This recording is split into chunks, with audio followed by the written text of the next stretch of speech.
ராஜா, செங்கல் சூழ மேனேஜர் வந்து இந்த லெஜர் உன்கிட்ட கொடுக்க சொன்னாரு. என்ன விஷயமா? இது செங்கல் சூழ போன மாசம் வரவு செலவு கணக்கு, அப்புறம் லேபர்ஸ்க்கு சம்பளம் போட வேண்டிய லிஸ்ட் எல்லாம் இருக்கான். உன்னை செக் பண்ணி பார்த்துட்டு சொல்ல சொன்னாங்க. இந்தா.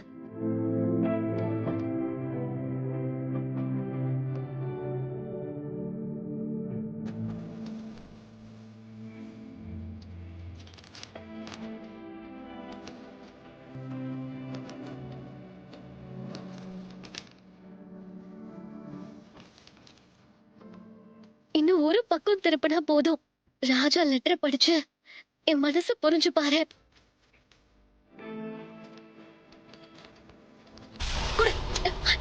ஏய் சந்திரா, நீ பாரு, அக்கா உன்ன செங்கல் சூளைதான் பார்க்க சொன்னாங்க. கணக்கு வழக்கையெல்லாம் இல்ல.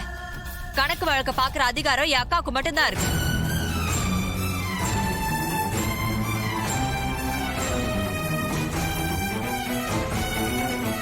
சந்திரா, என்ன பண்ற நீ? அக்கா, உன் டிரைவர் மாப்பிளைய செங்கல் சூளை பாத்துக்க தானே சொன்ன. கணக்கு வழக்கையெல்லாம் நீ தானே பாப்ப. இப்ப எதுக்கு அவன் பாக்கணும்? அதனாலதான் நான் வாங்கிட்டு வந்தேன். நீயே பாருக்கா, அதான் எப்பவும் சரியா இருக்கும். இல்ல, மாப்பிளைய பாக்கட்டும், சரியா இருக்கும். இல்லக்கா, நீ தான் பாக்கணும். அத்தை, நீங்களே பாருங்க, எனக்கு ஒரு பிரச்சனையும் இல்ல. அக்கா, அதான் உன் டிரைவர் மாப்பிள்ளை சொல்லிட்டாருல, பாரு. ஐயோ, அம்மா பார்த்தா அசிங்கமாயிடுமே. இந்த சித்தி சும்மா இல்லாம அம்மா கிட்ட வாங்கி கொடுத்துட்டாங்களே, இப்ப என்ன பண்ணுவேன்?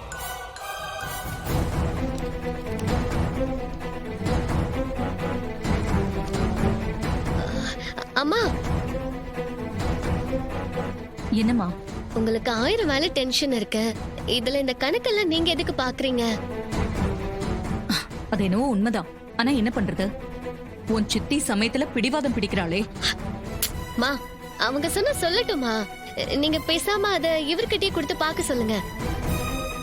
ஏ, இப்ப கணக்கு வழக்கையில அக்கா பார்த்தா என்ன? இப்ப இல்ல, அம்மாவுக்கு நிறைய வேலை இருக்கு. இதுவும் முக்கியமான வேலைதான் ரேவதி. லவ் லெட்டரா படிக்கிறாங்க, கணக்கு வழக்கு தானே பாக்குறாங்க. அம்மாவுக்கு ரெஸ்ட் கிடைக்கிறதே அபூர்வம்.